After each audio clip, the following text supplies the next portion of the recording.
Thanks, guys. I'm here with our reporter, Grace Sharkey. She's talking all about her top story of the day that came out yesterday morning. Grace, it's been a while since I feel like we've chatted. We had an event last Wednesday. It's been just a little bit. Talk to us about your holiday weekend. How was everything? Great holiday weekend. I actually did some research on a story I'm working on that's coming out later this week. So I was able to get some play and work in at the same time, and just enjoying the beautiful lakes we have up here in Michigan. Love that. The Great Lakes region is one of my favorites across the country. Talking about this story, came out yesterday. It's a pretty good one if you dive deep down into it. Talking all about how big tech is kind of moving into the niche of freight tech. Talk to me about your story and then what you found out. Yeah, so I've interviewed quite a few leaders over the past couple of weeks that are making the switch from these big tech companies that really pushed the internet here in the 90s and the early thousands, and really finding this new exciting frontier, quite literally, here in freight. And what I really love about these interviews is a lot of these individuals are really driven about finding a purpose for this technology, right? Being able to really change the way that humans' habits are, right? Whether it's shopping, you look at Amazon, right? Being able to just one click, ready to go, have everything at your doorstep. They want to be a part of that change. And what's really fun and interesting about it is uh, a lot of the tech companies here in freight tech should be really happy that they're attracted to the field, because I think what we're going to see is there's not a lot of people, especially with technology backgrounds, whether it's programming or robotics or things of that nature, that have been attracted in the past to the industry. So a lot of these companies are relying on these big individuals to come in and help recruit a lot of the human capital they're going to need in order to pull off these endeavors. So it's a really fun, like, two-sided coin. Each person is getting satisfied in a different way, but it's great to see that out of this 90s tech revolution, that people are finding, we have access to all this data, we have access to everything on the internet, but we don't have the same exact access and availability when it comes to the goods that we're all demanding over the last couple of months, right? So it's really fun to see that people are attracted to this industry and really want to make a change that's going to really change the way I think we're able to access the goods that we demand.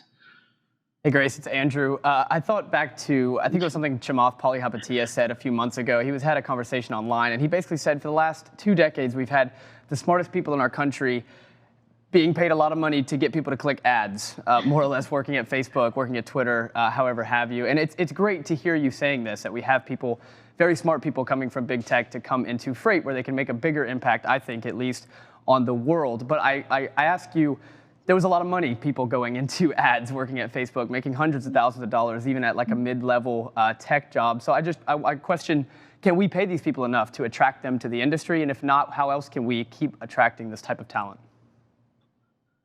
I think that we definitely can pay them enough. I believe it was, I'm over at Business Insider, did that scoop on the different pay structures that you see across these companies. So I think these companies are starting to notice that the investment is really worth bringing and attracting in this talent. And I think that when you look at automating a lot of the roles that you traditionally see in these companies, that it's starting to finally pay off for a lot of large legends here, right? Like C.H. Robinson and you look, Convoy is not the same, but they've done a lot in return of recruiting. Like JP last week had a discussion with them during our summit, and they touched on the same thing, that in order to stay viable in this industry, you're going to need to have these people on staff.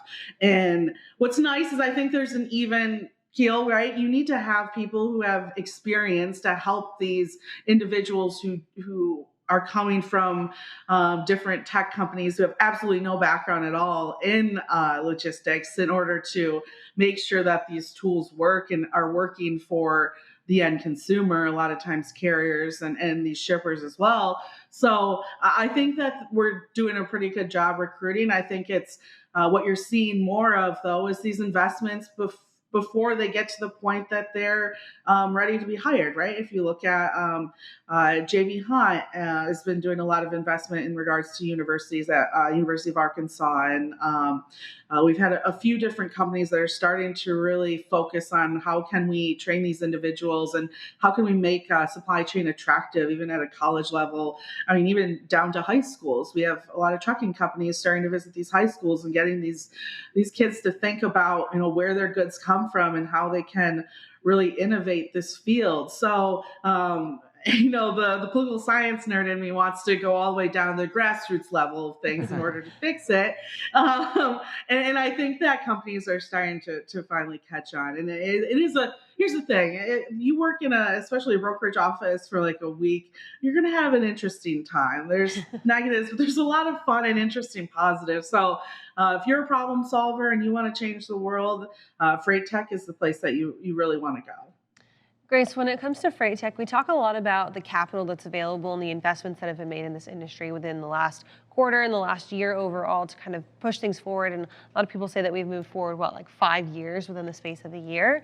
Talk to me about how attractive this capital is for these folks who are coming from these big tech companies who are used to having these investments and this backing, and maybe why it's a little bit more encouraging for them to jump into the smaller startups, knowing that, hey, you've got this financial safety net, and they don't necessarily have to join this massive company who's already completely established in their finances.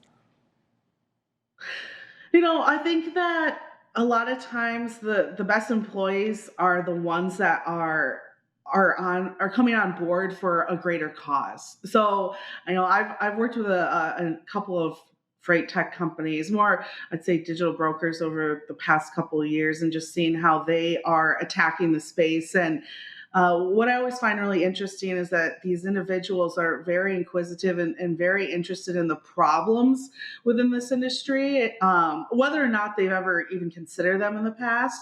So I think for a lot of these people, what's helping that problem, Kaylee, is bringing on these big talents like Dorothy Lee over at Convoy, someone who they know wouldn't even go here unless it really meant that this investment of time and talent is going to be worth it in the long run. So I think in order to combat those fears of, you know, will this work out? That's where that talent comes into play. And, you know, you just look at some of these really great leaders, and I'm always jealous of Andrew because I think he's interviewed her at least once or twice. But, you know, Lily over at Transfix is huge, right? Like, look at her resume. I would follow her anywhere. So nothing has ever failed. So I think that's what's really helpful, is where these companies are starting to invest in this talent, this top tier talent, in order to tell their recruits and their talent in-house, hey, we're really invested in this, whether we've raised huge amounts or not. And at the end of the day, I think that we all realize that when the package that we hope was delivered today isn't going to be delivered for a couple of weeks, we even internally in ourselves want to fix that somewhere, somehow, right? Like, we all want Dooner to get his couch here before October. So it's the same thing. A lot of people are starting to realize it's affecting their life. And so if you can change something that's really affecting your life and the people around you that you know, you're going to be dug into that mission no matter what. Grace, that's a pretty good segue into another topic here, something that's going to affect a lot of people's lives, and it's pharmaceutical drone delivery. I think Zipline just raised a boatload of money at a pretty high valuation. What did you find out there? Yeah, so Zipline, I think, is really interesting because the way that they're trying to attack drone deployment is really how they explain it. It's a way to make this technology accessible to anyone all over the globe. So the way that their drone system works is that they drop these deliveries in the air, right? So they don't have to worry about how they're going to go ahead and land, how they're going to deliver that product. They can do that at a specific level in the air and do it very, very well with hundreds of tens of hundreds of hours of safe flying time. So what's really great is that we're starting to see them build the infrastructure here in America for, of course, the pharmaceuticals, but hopefully soon other types of goods. Right now they have the waiver from the FAA in order to deliver pharmaceuticals. What's really going to be helpful in their compliance with them is that, you know, they've had so many safe deliveries across the globe that they can say, hey, this is good for our consumers. This is safe for our consumers, and we know what we're doing with this technology. So it's great to see that that their P Ridge location, Walmart, really close to their headquarters, is starting to build up that infrastructure. And hopefully, as they start to deliver these pharmaceuticals, they can get that clearance in order to start delivering other goods. But you know, I think a lot of times here in America, we take for granted that infrastructure that we have and don't realize that there's a lot of people around the world that don't have that same ability to go down the street and get the goods that they need, especially when it comes to the goods that are going to save their life, right? So it's really great to see that they've taken this mission of making sure these pharmaceuticals and medical supplies are available to people across the globe. And then, like, on the plus side, now we're probably going to be able to deliver the goods that we order from Walmart all of the time as well. So kudos to them. That was a great video that we had there from Walmart as well. Pretty cool looking drone. Grace, thank you so much for joining us this morning on FreightWaves Now. Of course, go catch all of her stuff on FreightWaves.com. You can find her on Twitter and LinkedIn as well.